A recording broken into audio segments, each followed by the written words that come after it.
नमस्कार, मेरा नाम है सोनल मेहरोत्रा कपूर और आज हम बात करने वाले एक ऐसी ऐप के बारे में जो हमारी पूरी ऑनलाइन एक्सपीरियंस को बदलने वाला है। अभी क्या होता है, हमें अगर कुछ सब्जी चाहिए, ग्रोसरी चाहिए तो उसके लिए एक ऐप है, कपड़े खरीदने हैं तो उसके लिए कोई और ऐप है, कोई इलेक्ट्रॉनिक आइटम खरीदना है तो उसके लिए अलग ऐप है। लेकिन आप इमेजिन करिए एक ऐसी दुनिया या एक ऐसा ऐप जिसमें ये सारे ऐप हों। तो आप कहेंगे कि भाई अमेज़ॉन में भी तो सब मिलता है, एप्पल फ़ोन से लेकर एप्पल सेब सब मिलता है अमेज़ॉन पे। बट मैं जिस ऐप की बात कर रही हूँ उसमें सिर्फ सारी चीज़ें नहीं होंगी। Amazon, Flipkart, Blinkit, Zepto, Uber, Ola, जितने आपके फेवरेट ऐप हैं उन सबको आप एक्सेस कर सकते हैं सिर्फ एक ऐप से। मैं कोई बहुत जादुई बात नहीं कर रही हूं, ये एक रियलिटी बहुत जल्दी इंडिया में होने वाला है और इसका नाम है ONDC। इसका फुल फॉर्म है open network for digital commerce. ये सरकार का, इंडियन मोदी सरकार का एक बहुत एम्बिशियस प्रोजेक्ट होने वाला है। जैसे UPI आए थे आपके और हमारी जिंदगी में और उसने हमारे पूरे ऑनलाइन पेमेंट का एक्सपीरियंस बदल दिया। अब आपको अलग अलग जगह नहीं जाना है, एक UPI से सारे पेमेंट्स हो सकते हैं। वैसे ही एक ONDC से सारी शॉपिंग हो सकती है। तो इसका एक बेनिफिट तो समझ में आया कि सारा एक्सपीरियंस एक बार में हो रहा है, अलग अलग ऐप नहीं डाउनलोड करने हैं, अलग अलग सारी चीज़ें नहीं करनी है, हर जगह जाके अपना एड्रेस पिन नहीं डालना है। एक कन्वीनियंस हो गया। दूसरा, इसका बहुत इंपॉर्टेंट पर्पस जिसकी वजह से सरकार इसे इतना पुश कर रही है वो है प्राइसिंग। अभी आपने देखा होगा जितने हमारे छोटे दुकानदार हैं, किराना स्टोर ओनर्स हैं, छोटी शहरों में जैसे पहले एक मार्केट्स हुआ करते थे, इलेक्ट्रॉनिक मार्केट्स होते थे, बाकी मार्केट्स, फूड मार्केट्स होते थे, वो सब एक तरह से ऑनलाइन बिजनेस से compete नहीं कर पा रहे हैं और काफ़ी दुविधा में है। एक तरह से सरकार ये प्रॉब्लम सॉल्व करने की कोशिश कर रही है। वो कैसे कर रही है? वो कह रहे हैं कि हम एक बेसिक प्लेटफॉर्म ले आएंगे जो डेमोक्रेटाइज कर देगा सारी प्राइसिंग को। मतलब आप ही सोचिए, अगर आपको एक सपोज फादर्स डे अभी निकला जैसे, और सबने अपने फादर्स के लिए कुछ ना कुछ खरीदा होगा। मैंने भी अपने फादर के लिए एक हेडफोन खरीदे। अब हेडफोन खरीदने के लिए मैंने पहले अमेज़ॉन पे प्राइस चेक करा, फिर मैंने फ्लिपकार्ट पे प्राइस चेक करा, फिर मैंने अपने डीलर को फ़ोन मिला के पूछा कि देखिए मुझे इस पर मिल रहा है, अब आप बताइए आप मुझे क्या रेट दे सकते हैं।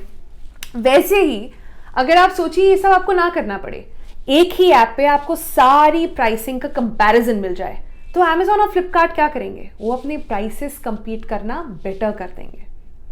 वैसे ही सरकार का ये भी कहना है कि अभी जोमेटो और स्विगी जैसे है, ये अपना कॉस्टिंग, अगर इनकी ट्रैफिक आवर्स होते हैं और हाई इनका यूज़र बेस चल रहा होता है तो उनकी प्राइसेस बढ़ जाते हैं। वो खुद डिक्टेट करते हैं कि आपका डिलीवरी प्राइस क्या होगा। लेकिन अगर आपको एक ही ऐप पे ये सारा कंपैरिजन करने को मिल जाए तो आप तो वही चूज़ करेंगे ना जो सस्ता है, जो आपके लिए सही दाम पर पहुंचा रहा है, आपके घर जल्दी पहुंचा रहा है। तो ये जो हेल्दी कंपटीशन है, इससे आपको और मुझे बेस्ट प्राइस मिलने वाला है। तीसरा, इसका बहुत एक्साइटिंग एक नुआंस है ONDC का जो होने वाला है। ONDC में सपोज मुझे ऑर्डर करना है अपने एक फेवरेट रेस्टोरेंट से। अब वो रेस्टोरेंट मेरा खाना बना तो रहा है लेकिन मेरे एड्रेस पे डिलीवर नहीं करता है। अगर वो रेस्टोरेंट ONDC पर है तो मैं क्या कर सकती हूँ? मैं जोमेटो से ऑर्डर प्लेस करूंगी और बोलूंगी ज़ेप्टो तुम जाके उसे वहां से डिलीवरी उठा के मेरे घर ले आओ। Isn't that like so exciting? So ये बहुत रेवोल्यूशनरी चेंज आने वाला है इस ONDC से। और ऐसा नहीं है कि बहुत टाइम लगेगा इसके लिए। नंदन नीलकनी जो बहुत ही जाना माना नाम है, उन्होंने सरकार के साथ पहले भी आधार पे बहुत सारा काम करा है, वो इस पर काम कर रहे हैं। इनफैक्ट अगस्त ऑफ 2022 तक कुछ 100 सिटीज़ में इसका पायलट प्रोजेक्ट भी शुरू होने की बातचीत चल रही है। इसके अलावा सरकार का ये भी कहना है कि वो इंड्यूस कर रहे हैं, वो एक्साइट करने की कोशिश कर रहे हैं काफ़ी जितने किराना स्टोर्स हैं कि आप भी आइए इस प्लेटफॉर्म पर, और फिर एक लेवल प्लेइंग फील्ड हो जाए सबके लिए। जो बेस्ट प्राइस है, जो बेस्ट डिलीवरी दे रहा हो उसकी, वो आप और हम यूज़ कर पाएँ। तो अभी तक तो ये काफ़ी too good to be true जिसे बोलते हैं इंग्लिश में है कि ऐसा तो नहीं है इसमें, मतलब कुछ तो पेच होगा, कुछ तो इसमें नुआंस निकलेगा या कुछ ड्रॉबैक निकलेगा। कुछ चीज़ें हैं जो इसमें संभालने की ज़रूरत है, जिसके बारे में सरकार को भी बहुत ध्यान देना पड़ेगा। जैसे एक बात है कि ओएनडीसी पे कौन कौन सी बड़ी कंपनियां आती हैं। At the end of the day वो एक प्लेटफॉर्म है, right? It's like a mall. एक मॉल में कौन कौन सी स्टोर्स अपने कौन कौन से ब्रांड्स अपने स्टोर खोलते हैं, वो डिसाइड करता है वो मॉल कितना सक्सेसफुल होगा। वैसे ही ओएनडीसी का सक्सेस डिपेंड करेगा कि सरकार कितने सारे ब्रांड्स को उस ओएनडीसी प्लेटफॉर्म पे ला सकती है। और ब्रांड्स को भी सोचना पड़ेगा कि क्या हमारे लिए क्या मॉनेटरी बेनिफिट है इस पर आने का।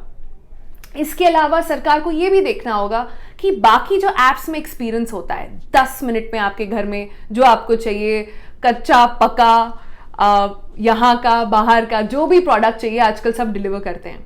तो वो जो यूजर एक्सपीरियंस के ऐप और हम आदी हो गए हैं, जो खटाक से काम होता है, फटाफट पेमेंट हो जाता है, कोई ग्लिच नहीं है, वो एक्सपीरियंस क्या ओएनडीसी पर आपको मिलेगा कि नहीं? तो ये कुछ 2 सवाल हैं जो सरकार को अभी इन्हें क्रैक करना बचा है। बट उसके अलावा ओएनडीसी कहा जा रहा है एंड विश्व भर में बहुत ही रेवोल्यूशनरी प्रोडक्ट होगा, और इंडिया जैसे मार्केट स्पेस में अगर ये आता है तो ये एक गेम चेंजर होने वाला है। ऐसी और सारी अपडेट्स के लिए मनी कंट्रोल देखते रहिए।